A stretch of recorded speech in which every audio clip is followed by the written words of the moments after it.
हमारे साथ मौजूद हैं लंदन से ब्यूरो चीफ हैं सुनो न्यूज़ के मुश्तबा अली शाह। मुश्तबा, सबसे पहले तो आपको वेलकम करते हैं। गुड मॉर्निंग, कैसे हैं आप?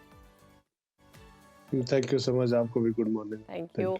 अच्छा, बरतानिया में जो गैर मुल्की तालिब इल्मों के लिए सख्त कवानीन लगाए जा रहे हैं, ये कवानीन सब तालिब इल्म हैं उन पर लगेंगे या फिर कुछ मखसूस तालिब इल्म जो किसी मखसूस वीज़े पर आए हैं या मखसूस कोर्सेज पर आए हैं उन पर ये पाबंदी आयद होगी?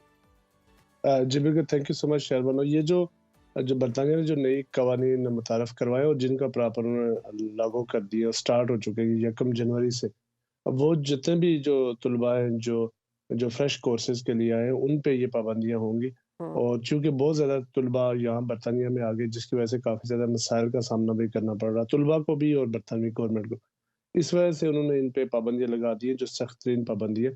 लेकिन जो पोस्ट जो ग्रेजुएट जो कोर्सेज़ के लिए जो पीएसडब्ल्यू और उसके साथ-साथ जो स्कॉलरशिप जिन लोगों को गवर्नमेंट ने दे रखी है, उन पर ये पाबंदियाँ नहीं होंगी। वो अपने अच्छा, ख़ानदान के अफ़राद को ला सकते हैं। लेकिन जो दूसरे तलबा हैं, उनको बिल्कुल अब इजाज़त नहीं है कि वो पहले जो अपने स्पाउस ख़ानदान के वीज़े पे अफ़राद को आते ला थे सकें। लोग, यानी अब वो स्पाउस वीज़ा खत्म है, उस पे अब नहीं लाया जा सकता।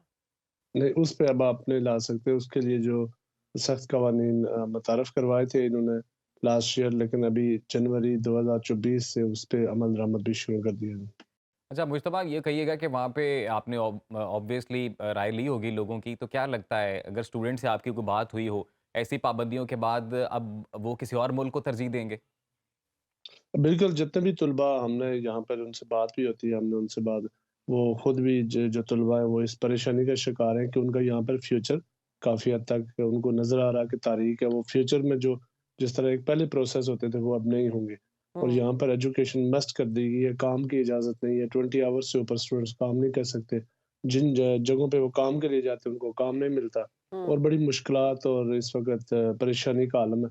तो अब जो पाकिस्तान से भी इंडिया या बांग्लादेश दूसरे इलाकों से जो स्टूडेंट्स आ रहे थे, उन्होंने फिल वक़्त जो है ना इसको स्टॉप कर दिया और वो दूसरे ममालिक का सोच रहे हैं, कनाडा, ऑस्ट्रेलिया या इस तरह के जो ममालिक हैं। अच्छा मुश्तबा मैं लेकिन ये पूछना बरतानिया चाह रहा था कि ये जो पॉलिसी है बेसिकली ये ओवरऑल इंटरनेशनल स्टूडेंट्स के लिए है, इसमें कोई मखसूस ममालिक शामिल नहीं है?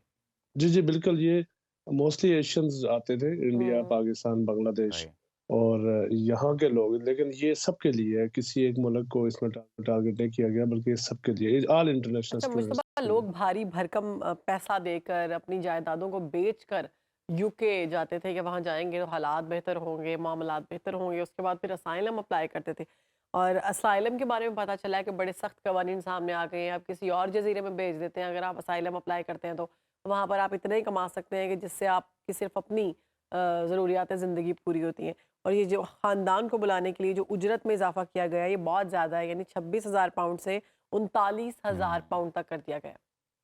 जी, बिल्कुल, पहले जो असाइलम सिस्टम था, ये जेनेवा कन्वेंशन में 1954 में एक कानून बना था और वहाँ पे जब बंदा असाइलम करता था, फिर जब उसका असाइलम एक्सेप्ट होता था, उसकी फैमिली को भी बुलाते थे। वो जब बताता था कि मेरी फैमिली को वहाँ पे सिक्योरिटी नहीं है, हाँ। खतरा है, उनकी जान को खतरा है। अब उन्होंने असाइलम के लिए एक रवांडा या जहाँ से बहुत ज़्यादा दूर है और बिल्कुल एक वीरान एरिया हुँ। अफ्रीका का एक इलाका, वहाँ पर भेज देते हैं अच्छा। ताकि हुँ। ताकि लोग असylum की गर्ज से होम ऑफिस का दरवाज़ा इन्हें दस्तक दें और जब अगर एक्सेप्ट भी होता है तो उनको पता होता है कि हमारी जो जर्नी है, जो वो हमारा हार्ड है। डेस्टिनेशन है अच्छा वो मुश्तबा रवांडा। बरतानिया ये कवानीन सख्त क्यों कर रहा है बेसिकली? बिकॉज़ ऑफ इन्फ्लेशन कोई वहाँ पे ऐसे मामलात हैं?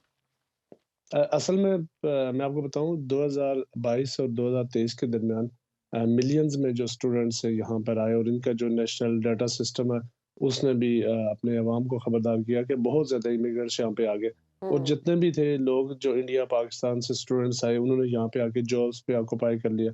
उसके हुँ। बाद जहाँ पे जो हाउसिंग थी, जो लोगों के घरों में हुँ। बहुत ज़्यादा तादाद में जो फैमिलीज़ आ गए, स्टूडेंट्स आ गए, तो यहाँ के जो ब्रिटिश लोग हैं, जो चाहे वो गोरे हैं या चाहे वो एशियन ब्रिटिश है या जो उनको बहुत ज़्यादा मसाइल का सामना करना पड़ रहा था। उनको हाउसिंग नहीं मिल रही थी, उनको हुँ। जॉब्स में मुश्किलात आ रही थी। और जो जहाँ पर एक लाइक एशियंस हैं या दूसरी कंट्रीज़ से आए हैं, वो कम पैसों पर भी काम कर रहे थे, तो जो वहाँ के लोग हैं उनको नौकरियाँ नहीं दी जाती क्योंकि ये लोग कम बिल्कुल पैसों पे काम कर रहे थे।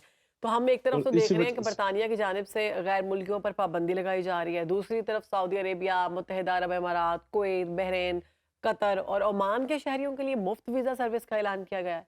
ऐसा है क्या? जी, जी, बिल्कुल ऐसा अभी रिसेंटली हुआ है और ये फ़रवरी से इस पे अमल दरामद शुरू होगा।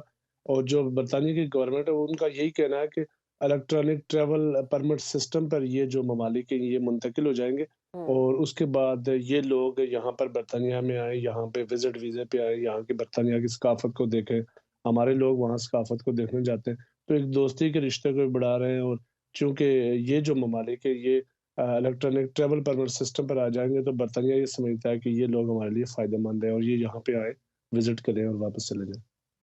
ठीक ठीक। है। तो मुज्तबा अभी ओवरऑल क्या ब खबरें आ रही है वहाँ पर, क्या फ्यूचर देख रहे हैं इस सारी सूरत-ए-हाल के बाद बरतानिया में? क्योंकि गैर मुल्की या जिन्हें तारकीन वतन कहते हैं, उनकी एक बड़ी तादाद है वहाँ पे। बिल्कुल इस अमल के बाद जो स्टूडेंट्स आ रहे थे या वर्क परमिट के लिए लोग आ रहे थे, वो तो एक काम बंद हो चुका है तकरीबन लोगों को समझ आ रही है कि यहाँ पर फ्यूचर नहीं है। इसके साथ-साथ जो 2 नंबर कंपनियाँ बनाई गई थी, जो लोगों को वर्क परमिट जारी कर रहे थे और जब लोग यहाँ पर हाँ, पहुँचते थे, यहाँ पर काम नहीं होता था, कंपनी नहीं होती थी, जो कंपनी उनको वीज़ा इश्यू करती थी, वो बंदे फ़ोन नहीं उठाते थे। एग्ज़ैक्टली। हुँ, ये चीज़ें भी जब देखी और इसमें हमारे एशियंस लोग बहुत ज़्यादा इन्वॉल्व थे, तो हुँ। बरतानिया की गवर्नमेंट को चूँकि अपने लोगों से जो अवाम से भी बहुत ज़्यादा मुज़ाहिरों का और मुज्तबा इसका यानी कि अब रद्द अब हम चूँकि पाकिस्तान से बात कर रहे हैं, तो पाकिस्तानियों के लिए क्या मैसेज है कि वो जल्दी, हमारे पास सिर्फ 30 सेकंड्स हैं इनमें, कि जो लोग इस मुल्क से बाहर जाने का प्लान कर रहे हैं, बरतानिया का रुख ना करें फ़िलहाल? हुँ, बिल्कुल, अगर जेन्युइन उनके पास वीज़ा है तो आएँ, अदरवाइज़ अपने पैसे ज़ाया ना करें, ज़मीनें ना बेचें, हुँ, वहाँ पर अपनी गाड़ियाँ, फैक्ट्रियाँ जो भी उनके पास मुश्किलात से ज़िंदगी बनाते हैं, वो बेच कर यहाँ पे ना आएँ क्योंकि यहाँ पर वो उसको अपने टारगेट को अचीव नहीं कर सकते। जो पैसे वहाँ से खर्च करके आएँगे, वो यहाँ पे वो वापस इकट्ठे करना नहीं उनके कमा लिए सकते। बहुत ज़्यादा हार्ड हुँ।